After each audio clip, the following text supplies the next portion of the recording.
Pumunta ako sa SM. Ayan, papalapit na ako.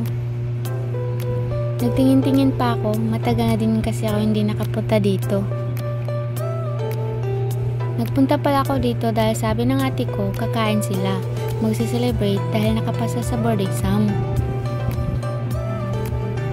Nung una, nagdadalawang isip ako kasi baka tapos na sila bago ako makarating.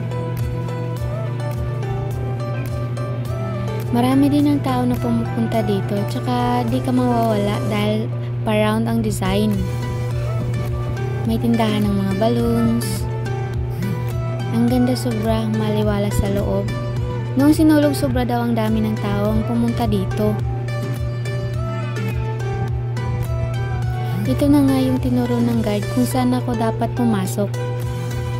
Ang cute ng wall design. Wow, super ganda. Pero pagdating ko, tapos na nga sila. Hayaan ko na nga, kasalanan ko dahil di ko nilinaw agad na pupunta ako. Pag uwi namin, nakita namin to, ang ganda. May mga batang naglalaro. Kitang-kitang nasa ibaba. Glass kasi yung wall niya. Naghanap din sana kami ng makakain ko pero di na lang kami bumili dahil sa bahay na lang ako kakain dahil gabi na. May nakita kong laruan. Ang ganda. Gusto ko sana maglaro kaso hindi ako marunong. Ang cute. May Squid Game na stop toy. Sumakay na nga kami sa elevator.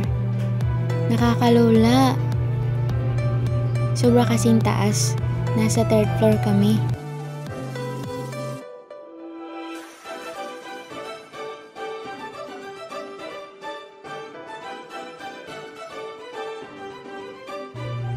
May sumakay kaya na stop saglit. Ayan, pabalik na ako sa pinanggalingan ko. Char.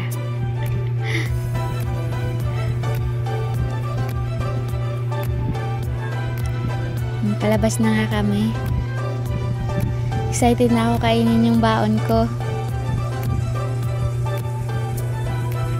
May isang tuna pa nga kasi natira, kaya akin yun. Lesson learned, dapat siguraduhin ang desisyon para hindi magutom. Thank you for watching!